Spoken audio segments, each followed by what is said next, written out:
Muy bien, pero muy buenas tengan todos y todas amigos del programa Hablemos de Política y algo más. Soy Richard Araya desde el Ministerio de Salud. Esta oportunidad estoy con la doctora y vicepresidenta de la República, la doctora Mari Munive. Buenas tardes, doña Mari, gracias por permitirnos acá en su despacho. Muchísimas gracias más bien por venir aquí y gracias a todos ustedes por poner un poquitito de atención de todo lo que hacemos en el Ministerio de Salud para ustedes. Muy importante, y es que, estimada ministra, estamos viendo una situación importante, ¿no?, dentro del Ministerio de Salud. La vemos recientemente de gira también en temas muy importantes a través de la visita suya de la OCDE. Sí, hace aproximadamente 2 semanas, en son de ir en los compromisos de la OCDE, justamente para poder llevar una agenda de lo que tienen que ser de parte del Ministerio de Salud ciertos cumplimientos.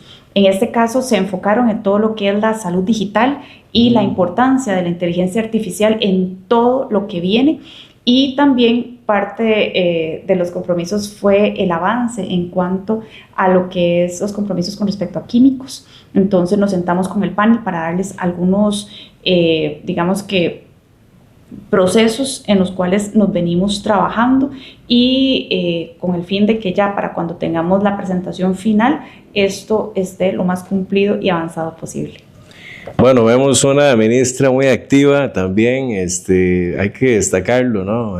Señora ministra, recientemente en Punta Arenas, una intervención que yo nunca lo había visto en otros gobiernos, ver cómo el Ministerio de Salud cierra ese mercado tan importante para la zona de Punta Arenas. Sí, desafortunadamente hay, digamos que órdenes sanitarias que tienen mucho tiempo.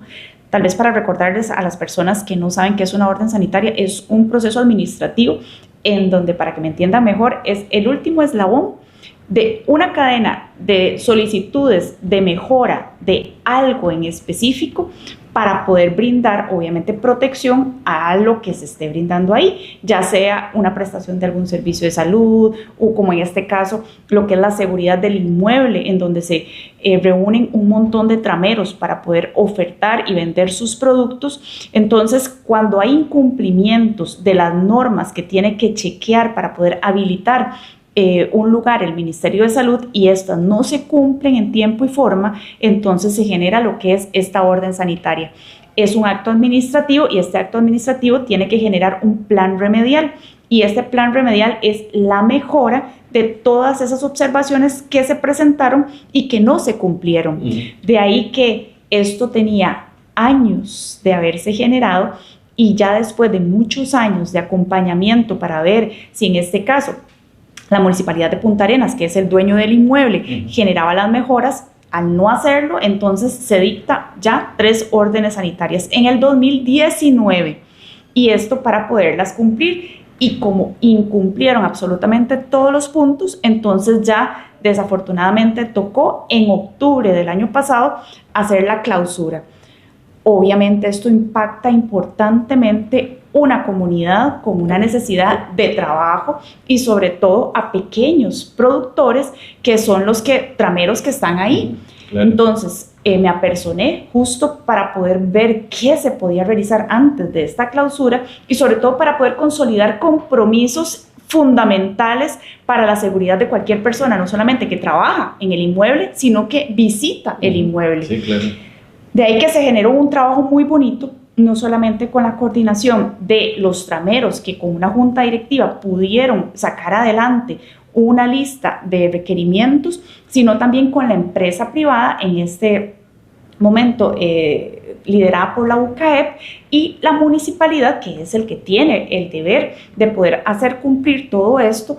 ¿Para qué? Para poder, a fin de llevar a cabo el plan remedial, ir cumpliendo cada uno de los puntos. Habían puntos menores, que eran, por ejemplo, colocación de basureros, generación de rutas de evacuación, capacitación de las mismas personas con respecto a alguna emergencia. Los cilindros de gas también, los cilindros. Sí, pero habían cosas menores, pero esas eran cosas mayores. Habían 3 puntos mayores, y esa una importante, que era la parte del manejo de los cilindros de gas, entre otras cosas. Peligrosísimo.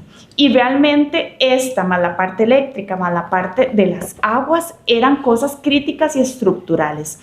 Para mí fue muy satisfactorio después justamente de esas articulaciones ir logrando alcanzar los objetivos pequeñitos, ¿verdad?, iniciales, pero lo del gas, que era algo crítico, se logró subsanar. La parte eléctrica ya se tiene una contratación y los planos para poder remediarla, y ahora el 15 entregan todo lo que es la licitación o la cotización para poder hacerlo del sistema de aguas, porque son, digamos, proyectos grandes de una inversión grandecita y que se requieren para, obviamente, mejorar toda esta problemática que tiene muchísimos años. Una pregunta, estimada señora ministra, pero ¿por qué tanto abandono? Es decir, ¿por qué la municipalidad no intervenía si veía estas situaciones? ¿Y por qué no los ministerios de salud anteriormente intervenían viendo una insalubridad ahí, comiendo la gente y enfermándose? Es muy serio eso. Vea, yo no le podría responder porque digamos que yo no sé qué fueron los condicionantes que se generaron para que ellos no intervinieran en esto, ni tampoco sé por qué no otros ministros habían intervenido. Lo que sí sé es que me tocó apechugar en este momento con esta problemática, pero que creo que con la articulación y sobre todo con personas interesadas en que esto saliera adelante, tuvo una culminación a 3 meses de seguimiento que el jefe pidió, ¿verdad? Bueno, díganme que eso se dé en 3 meses, porque si no, definitivamente se hace cumplir la orden sanitaria, y fue una muy agradable sorpresa ir cada mes, ir viendo las mejoras, y sobre todo a una comunidad que era la que principalmente se beneficiaba, obviamente, porque son los trameros, empoderada con respecto a las mejoras que se iban haciendo y sobre todo que uno iba percibiendo los cambios. De ahí que creo que es un bonito ejemplo para replicar en cualquier otra comunidad que tenga problemáticas similares, pero que sobre todo que sepa que hay alianzas público-privadas y que están los ministerios para poder apoyarlos y colaborarlos a sacar las cosas de la forma adecuada. Claro.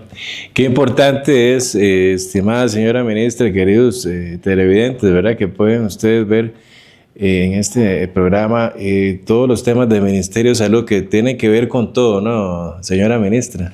Sí, el Ministerio de Salud es, digamos, en competencia es un monstruo, tiene muchísimas cosas que hacer, y entre ellos yo le comentaba que es algo que me gustaría que ustedes conocieran, que son las habilitaciones.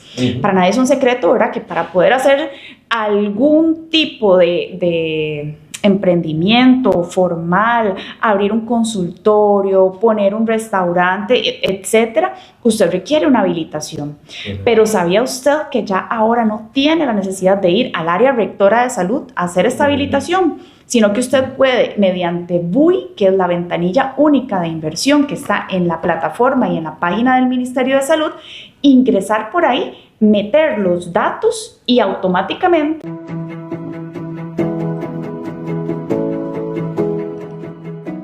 Hola, mi nombre es María José Umaña, soy la propietaria de Aqua Studio. Acá realizamos todo lo que son tratamientos capilares, decoloraciones, tintes, también todo en manicure y pedicure.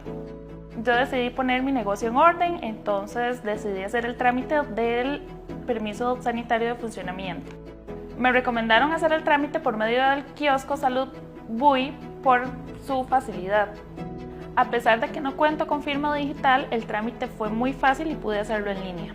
Ingresé a la plataforma y registré mi negocio. Solicité el permiso sanitario de funcionamiento y solo tuve que ir a firmar la declaración jurada a la oficina local del Ministerio de Salud. En cuestión de horas ya tenía mi permiso.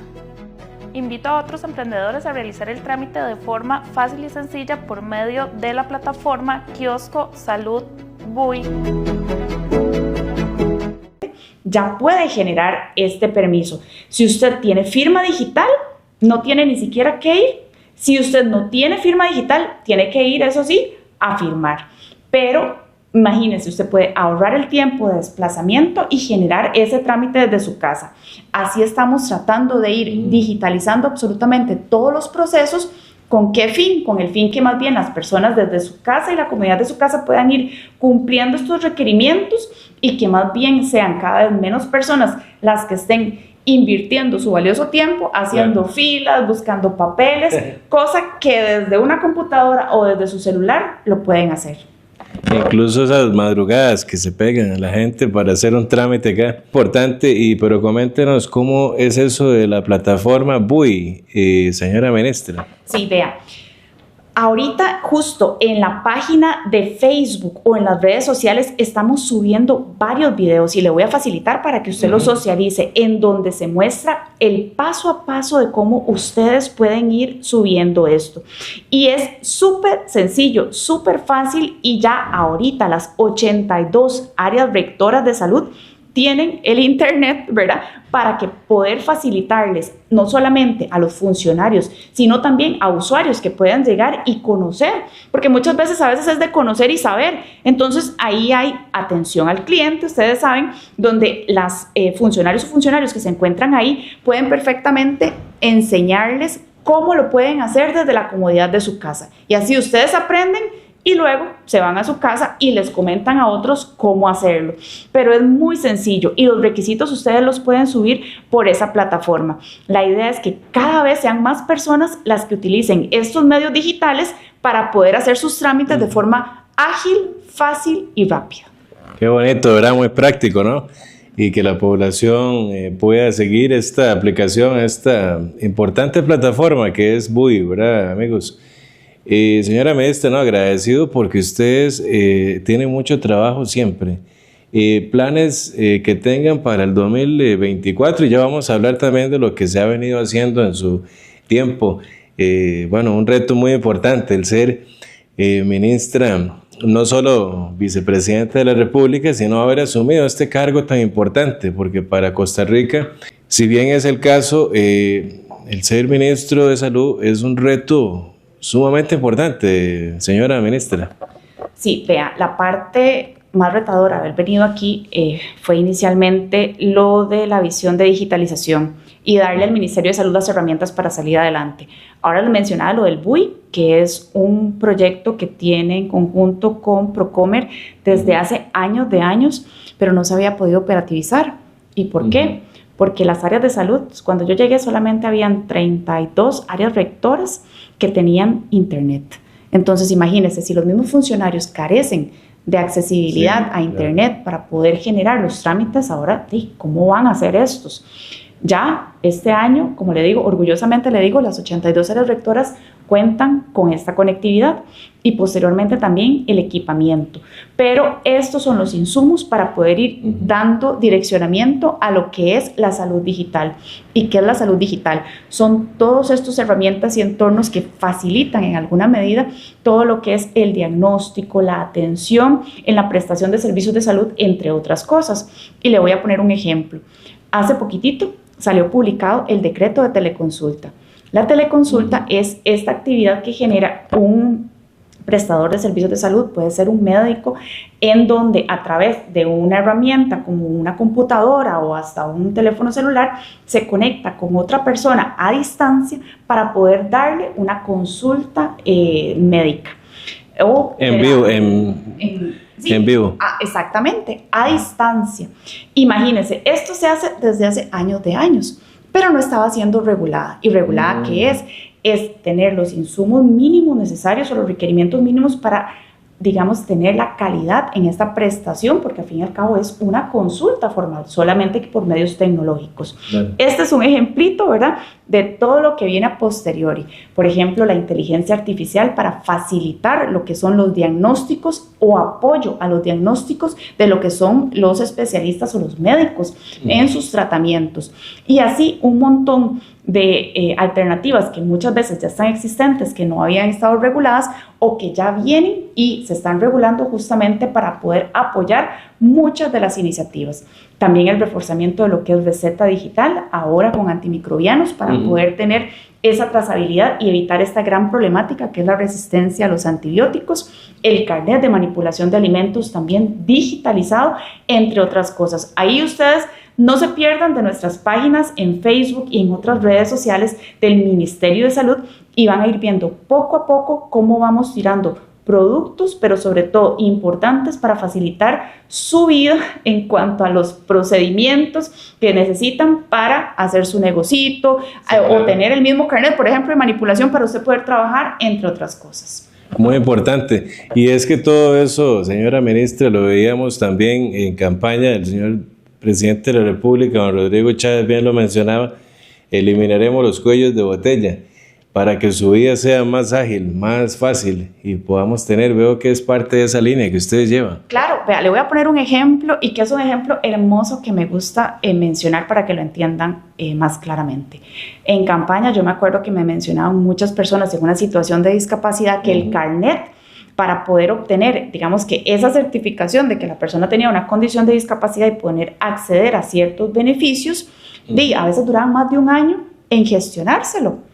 Se hizo todo un proceso de reacomodo con los compañeros de CONAPDIS para bajar esto a 6 meses. Y ahora, con la interoperabilidad, que es la unión entre CONAPDIS y Caja Costarricense para que utilicen el EDUS, que es el expediente digital único en salud, y así muchos de estos reprocesos que generaban de valoración, ya solamente con tener el acceso al expediente se puede ver que efectivamente esta persona viene del escenario, viene de un manejo y tratamiento y donde se consigna por medio de un médico especialista su situación de discapacidad, no tienen por qué citarlo otra vez para hacer una nueva valoración. Adivine a cuánto tiempo andan, a 2 meses y medio. Y así lo que se pretende es justamente mejorarle a ustedes las condiciones por las cuales a veces esperan y que desafortunadamente pierden ciertas oportunidades, opciones laborales, entre otras cosas, pero con esta digitalización, la interoperabilidad o el mejoramiento de los procesos va a ser importantísimo para poder darle a usted mayor tranquilidad y seguridad.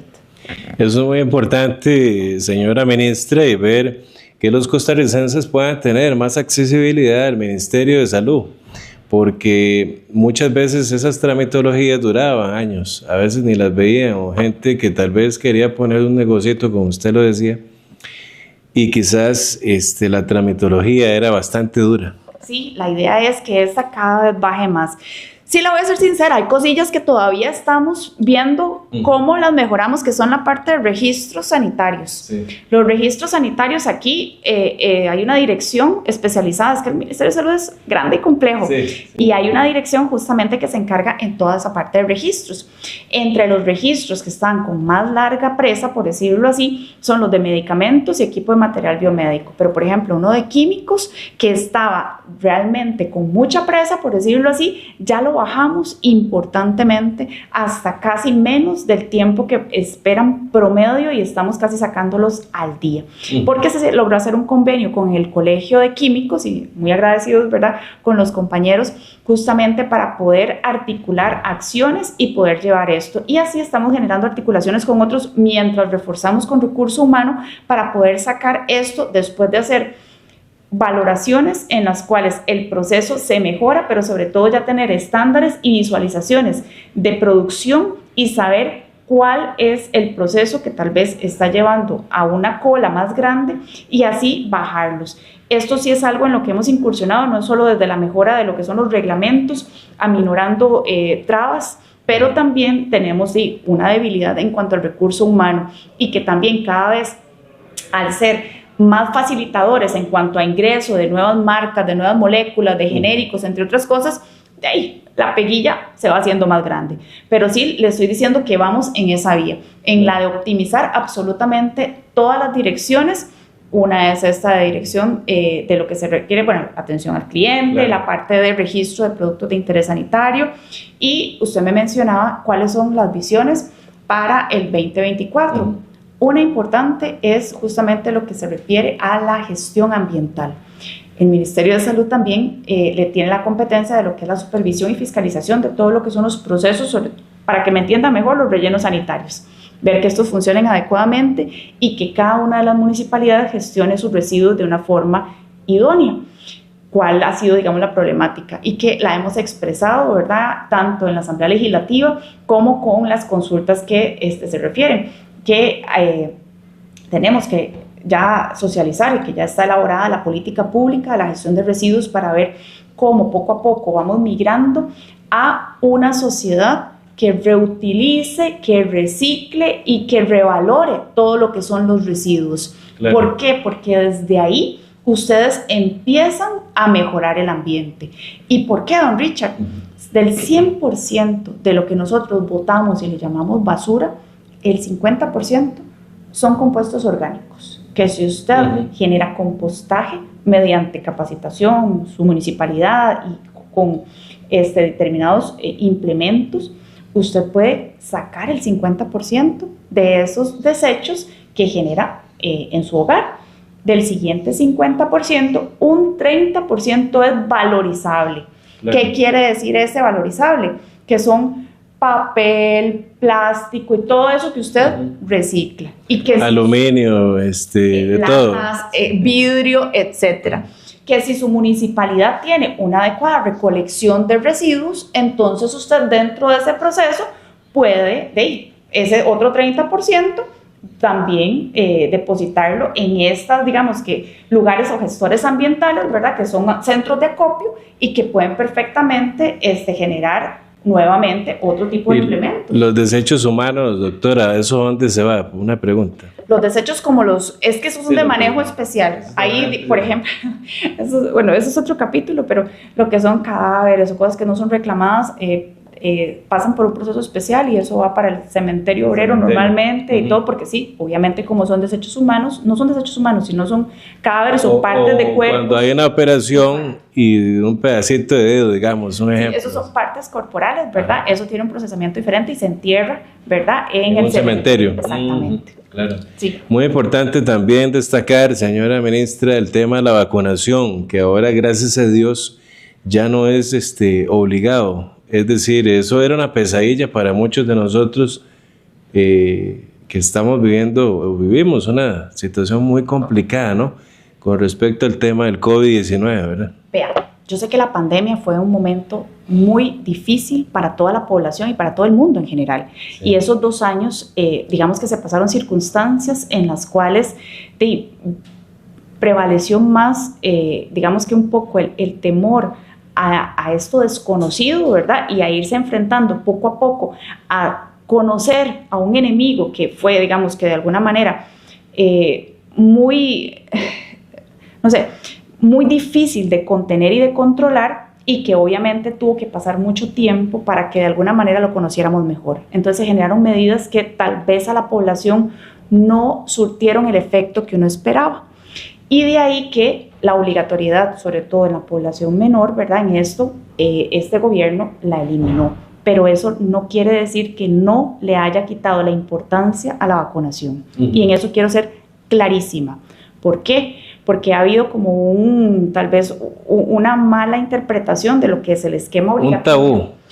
Un tabú, algo que nadie quiere hablar, pero sobre todo que la gente desafortunadamente lo agarra para a veces tergiversar la información.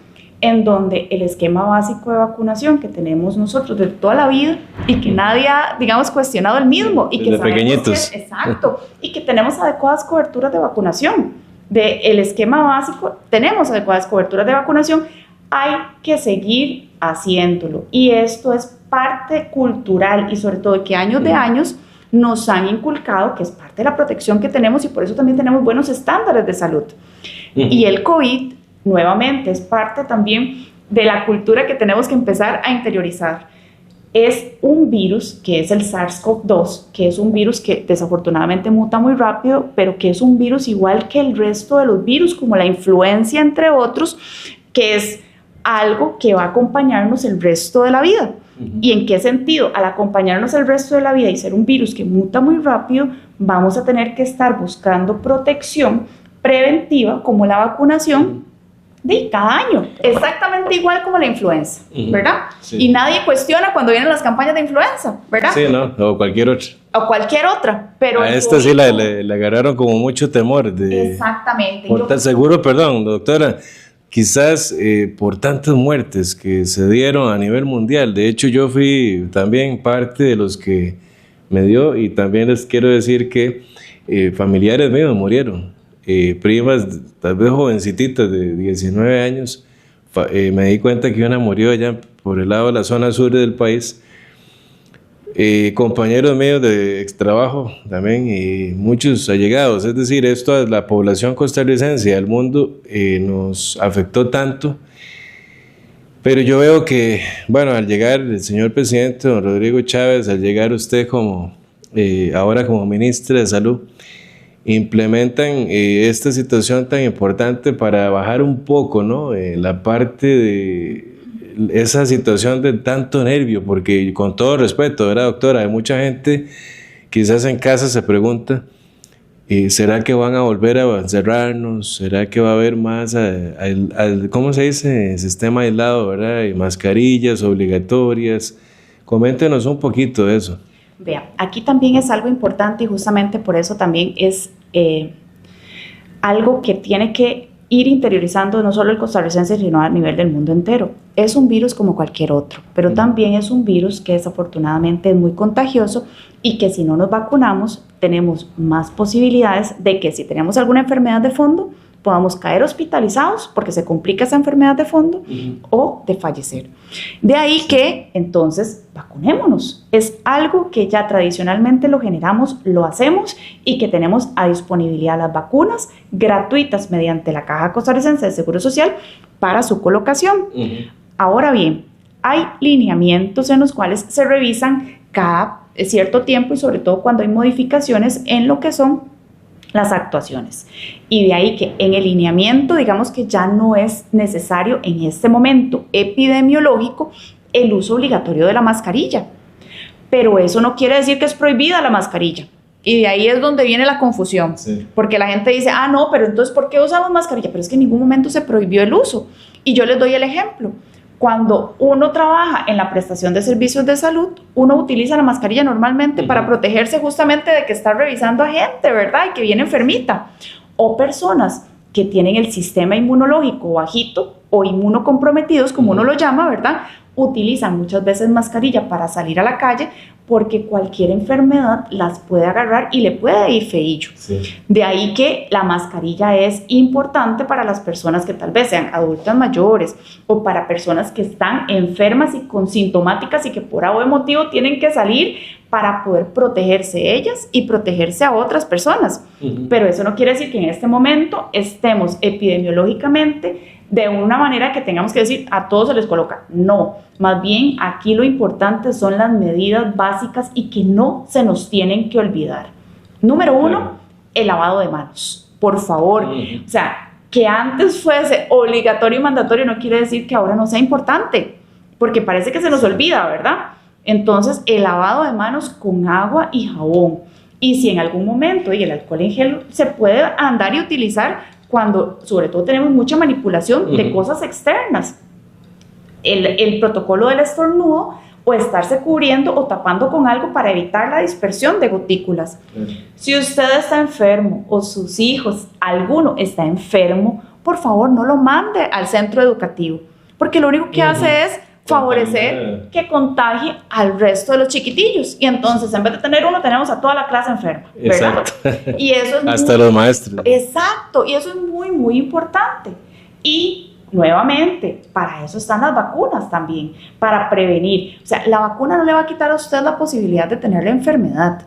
Lo que hace es hacer que su sistema inmunológico reconozca alguna medida este virus y cuando usted se contagie diga, yo ya tengo cómo combatirlo.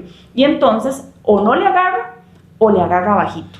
Pero es importante siempre mantener todas las medidas y más ahora que ya entramos a clases. Es decir, doctora, el sistema continúa, ustedes como Ministerio de Salud, es decir, van a seguir con las campañas. Por supuesto, más bien ahora y justo ahora que estábamos conversando, en abril, les adelanto, viene la campaña para sarampión, rubiola y paperas, pero sobre todo para sarampión. Y de ahí, ¿por qué? Porque cada 5 años aproximadamente ya se valora una disminución en la inmunidad colectiva. Y ya adivine qué, llegamos a los 5 años. Entonces es importante a hacer nuevamente una inmunización a toda la población. Ya estamos colaborando entre Caja Costarricense, Ministerio de Salud, articulando desde el año pasado para poder tener esa dotación de vacunas, que es parte del esquema obligatorio que siempre lo hemos colocado para toda la población. Entonces, no le quiero adelantar más para no comer la noticia, pero para dentro de unos meses vamos a lanzar para todos justamente esa campaña de comunicación para poder empezar a protegernos contra el sarampión. Una conferencia probablemente. Probablemente va a haber una conferencia, pero sobre todo la importancia de ustedes siempre ver los medios oficiales para que no le metan cuento, para que no lo asusten y sobre todo para que tenga la información real. Lo más importante, doctora, es ver también la transparencia, ¿no? Como ustedes están trabajando acá desde el Ministerio de Salud. Coméntenos un poquito también cómo se ha sentido este periodo, señora doctora Munivi. Bueno, ha sido un poco durillo, ¿verdad? Porque sí, han habido muchas oportunidades de mejora para el ministerio. Las direcciones realmente han sido complejas en cuanto al abordaje que tienen en cada una de sus líneas de trabajo y hay mucha necesidad de actualización y pertinencia de mucha de la normativa y reglamentos existentes. De ahí que tengo un equipo de trabajo increíble que se ha abocado incansablemente justamente a tratar de sacar las líneas de trabajo, no solamente solicitadas por el señor presidente de la República para poder llevar todo, digamos que de la mejor manera, sino también por lo que va saliendo del día a día, por el trabajo regular y en esa línea de facilitación de trámites y mejoras para poder dar un mejor servicio. Claro. Entonces, ha sido un reto muy bonito, pero sobre todo algo en lo cual va a quedar impregnado un antes y un después. Y ustedes ya lo están viendo desde la parte de accesibilidad a las plataformas para poder utilizar para trámites, desde la nueva reglamentación para poder tener, digamos que, insumos para poder mejorar la gestión. Y espérense ahora que tiremos lo que es la ruta de la gestión ambiental, en donde van a venir nuevos reglamentos, tanto de olores como de sonido,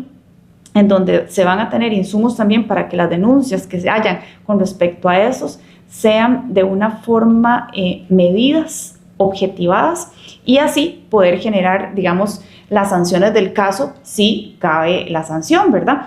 Pero hay muchas cosillas que eran mejoras necesarias de mucho tiempo y que poco a poco los compañeros y sobre todo los equipos técnicos han ido trabajando para ustedes.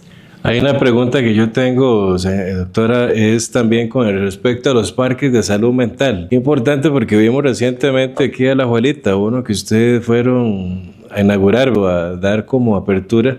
Y esta pregunta es por si van a seguir con esa temática, ¿va usted a querer fomentar más eso en las poblaciones a nivel nacional? Vea, cuando llegamos aquí, lo primero que ocupábamos era un diagnóstico con respecto a la salud mental del país. Sabemos que la pandemia generó un antes y un después con respecto a muchas cosas, pero también la salud mental fue impactada importantemente, pero no había ese diagnóstico. Al no tener ese diagnóstico, nosotros no sabemos cuáles son las mejores alternativas para poder apostarle y sobre todo mejorarla. Ya próximamente me van a tener, digamos que el diagnóstico de cada uno, lo que llamamos los ASIS, que son los análisis de situación que se generan en cada una de las áreas rectoras para poder definir cuáles son las problemáticas y de acuerdo a esas problemáticas hacer abordajes focalizados, porque no es lo mismo una problemática en salud mental, por decirlo así, en Matina de Limón que en Andayure de Guanacaste o en la zona Brunca. Son muy diferentes y hay que manejarlas y abordarlas focalizados. De ahí que la parte de recreación, actividad física, siempre como una herramienta preventiva para mejorar la salud mental, es recomendada. Y como exministra del deporte se lo digo y siempre fomentamos lo que son las actividades de los comités cantonales de deporte y recreación, sobre todo también la parte de lo que son las federaciones y asociaciones deportivas y obviamente lo que es la recreación, ¿verdad? Los parques y todo, poder ir para poder generar este beneficio integral. Pero estrategias focalizadas, yo lo que estoy esperando y que lo vamos a socializar a su debido tiempo, son los diagnósticos puntuales para poder tener incursiones puntuales en cada uno de ellos. Y otra cosa también aunado a esto es que en diciembre ya salió publicada la Ley de Salud Mental, que en este momento se está reglamentando. Entonces, esa reglamentación va a ir a apoyar, pero tal vez de una incursión un poco más desde el abordaje integral y desde la parte de la hospitalización, entre otras cosas, de lo que es esta patología. Claro, fundamental porque el pueblo costarricense lo agradece mucho. Niños, ancianos, incluso gente que viene del trabajo, ¿no? Y a veces quiere ir a hacer una vueltita con el perrito, de repente viene usted, señora, un poco estresada de la casa, ¿verdad? Y quiere ir a caminar de repente. Eso es muy importante, ¿no, señora ministra? Que la gente tenga ese ambiente, ¿no? Donde poder en su propia comunidad ir y visitar. Vea, también aquí creo que es un llamado ahora a las nuevas municipalidades que hay, ¿verdad? Porque creo que el lugar más importante en el cual usted tiene su metro cuadrado cercano y puede incursionar directamente en la población es desde la municipalidad. Y de ahí que esas articulaciones que podamos hacer con el gobierno local, pero sobre todo ellos mismos desde la incidencia de son las áreas de recreo y esparcimiento que tienen que tener en adecuado mantenimiento, todo lo que son los parques y todas estas zonas, tiene un granote de arena, ¿verdad? Importante en cuanto a la salud mental de su comunidad. También tenemos lo que es el ICODER, que es el Instituto Costarricense del Deporte, que tiene los grandes parques como La Sabana, por ejemplo, por el Parque de La Paz, entre otros, que son zonas de esparcimiento y recreo, pero también hay zonas periféricas, el MINAE, ¿verdad? Que tiene mediante el SINAR todo lo que son los parques nacionales, las playas que son públicas, o sea, tenemos un país bellísimo y precioso para poder, digamos que, movilizarnos. De ahí que también es importante tener esa articulación de los gobiernos locales para que los espacios que tengan no solamente estén adecuadamente con un mantenimiento adecuado, sino sean seguros. ¿Y por qué les digo? Porque pueden haber personas con una situación de discapacidad que tal vez ciertas superficies y ciertos accesos no los tengan, ¿verdad? O personas adultas mayores que requieren de algún tipo de aditamentos técnicos para poderse movilizar y que muchas veces el mantenimiento de eso no sea el ideal y que por eso tal vez no salgan. De ahí que nosotros podemos articular para poder generar mejoras, pero propiamente mediante estrategias focalizadas locales.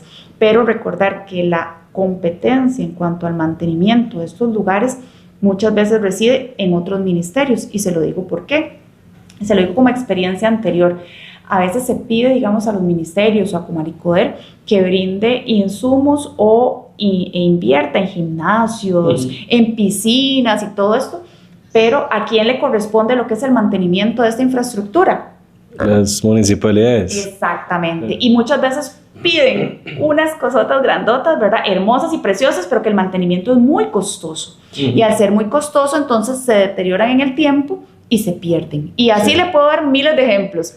Entonces, a veces es mejor hacer un análisis de cuál es más costo efectivo, pero sobre todo qué es lo importante de tener en su comunidad, generar alianzas estratégicas, muchas veces con empresas privadas que también brindan este tipo de espacios de esparcimiento para poder tener a la población y poder, digamos, darles un adecuado mantenimiento y contar con esos espacios.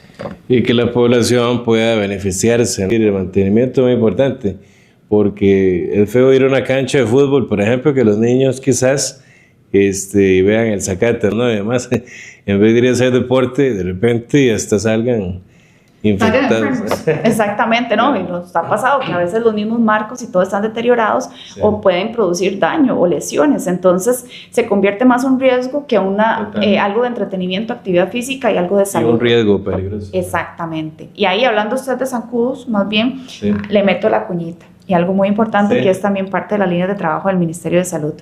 Sabemos que desde el año pasado está el dengue, la alerta por dengue. Y de ahí que nuevamente hacemos el llamado de que usted defienda su metro cuadrado. ¿Y cómo nos ayuda usted? Buscando los criaderos que haya en su comunidad, en su entorno. ¿Por qué? Porque ahí es donde el mosquito deposita y desafortunadamente se multiplica.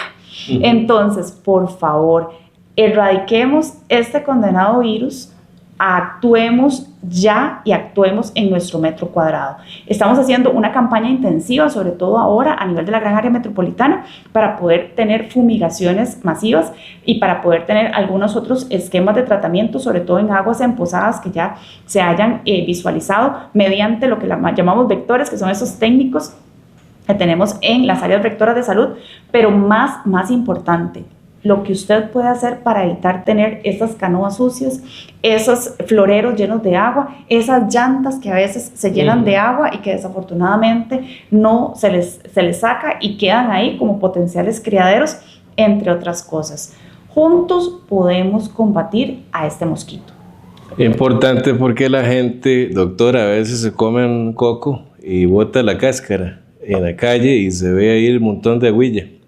Y eso se llena de larvas, ¿no? Sí, pero lo más importante, primero no tenemos que botar basura, ¿verdad? Para eso hay lugares específicos, entonces no contaminemos. Y segundo, cualquier depósito de algo que pueda empozar un poquitito de agua puede ser un reservorio para el dengue. Entonces, cuidémonos, recordemos que están los 4 serotipos. Y si podemos tener desafortunadamente contagios de diferentes serotipos, la peligrosidad o la gravedad del dengue aumenta. Tenemos muchos casos, gracias a Dios, y por el manejo que se ha brindado, no hemos tenido ni un solo fallecido a la fecha, a diferencia de la región que desafortunadamente ha tenido decenas o centenares de fallecidos por dengue. Nosotros, este no es el caso, pero entonces ocupamos de su colaboración. Si usted identifica que hay agua estancada en algunos lugares, por favor, cuidémosla. Y ahorita que viene, digamos, la época seca. ¿Para cuándo es la campaña, doctora? Empezamos esta semana en determinados lugares, mañana lo anunciaremos en conferencia de prensa, pero sobre todo, y aquí lo importante es, viene la época seca y muchas veces la gente almacena agua. Y esta agua no tiene los cuidados de taparlo, entre otras. Entonces, por favor, también necesitamos que usted sea vigilante y que siga las indicaciones, sobre todo si le va a tocar en alguna medida almacenar algún tipo de agua. Cubrirla, pero por favor revise, siga, todos estos días en algunas localidades va a estar llegando personal técnico a su casa, no solamente para fumigar, sino también para darle recomendaciones, pero lo más importante, si usted tiene dudas, todos conocen dónde queda el área rectora de salud más cercana de su comunidad, puede hacer las consultas, pero también siga las indicaciones y cuidémonos del dengue. Cuando una persona es visitada por un equipo especial del Ministerio de Salud, van bien identificados, muy importante, ¿verdad? Pero cabe destacar la pregunta, doctora, es decir, ellos, vamos a ver, las familias tienen que aislarse un poquito. No, ellos les van a decir qué es lo que tienen que hacer. No se preocupen porque la fumigación no va a afectar mascotas ni afecta, digamos, el entorno y es algo que hacen periférico. Sigan las indicaciones que les van a dar, no se preocupen. Y sí, muy importante, las personas vienen con identificación. No acepte ingresar a nadie que no venga con una identificación adecuada del Ministerio de Salud. ¿Y los vehículos también? No, todos vienen identificados. Así que, por favor, también, porque desafortunadamente se ven muchas estafas. Sí. Entonces, cuidémonos. Pero abramos la puerta a la gente que viene con una adecuada identificación y ustedes lo van a ver con toda la aparatología. Así que no se preocupen. Doctora, yo le agradezco mucho el tiempo, la visita mía acá y agradezco que me haya abierto las puertas de su despacho.